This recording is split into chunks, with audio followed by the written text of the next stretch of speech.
Deux hommes, deux visions, deux styles opposés. Yann Gary, l'enfant prodige, l'Irlandais invaincu qui s'est vu roi trop tôt. Shafkat l'a fait redescendre sur terre.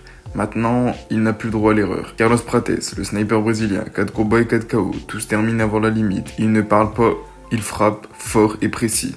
L'un veut se relever, l'autre veut éclater la porte du top 10. C'est plus qu'un combat, c'est une déclaration. La finesse contre la furie, le flow contre le feu, la hype contre la réalité. Le 6 avril, un va tomber, et ce ne sera pas lent, ce sera brutal. Yann Gary, Carlos Prates, UFC Kansas City, le feu contre le feu. Yann Gary est-il réellement un futur champion ou juste une hype qui a explosé au contact de la réalité?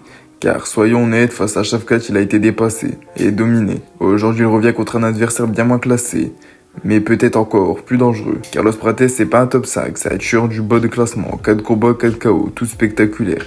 Il n'a pas le temps, il n'a pas la patience, il vient pour éteindre dès le premier round. Et justement, c'est là que le combat se joue. Si Yann Gary contrôle la distance, qu'il utilise son jab et ses jambes et ses kicks pour ralentir Prates, il peut gratter une décision. Il est plus propre, plus technique, plus complet sur la durée. Mais si Prates réussit à couper la cage et connecter tôt, c'est terminé.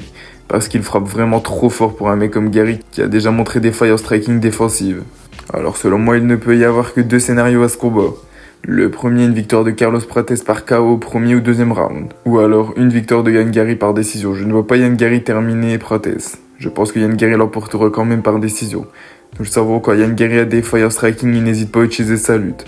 On a pu le voir contre Michael Venom Page ou d'autres combattants. Il ne faut juste pas qu'il se fasse connecter par Prates, car Prates a réellement tout à gagner dans ce combat. Une montée au top 10. Lui, Yann Gary n'aura pas de title shot, je ne pense pas, après ce combat. Car même en cas de victoire, il y a bien trop de combattants qui attendent un title shot. Shavkat Rakhmonov, Sean Brady.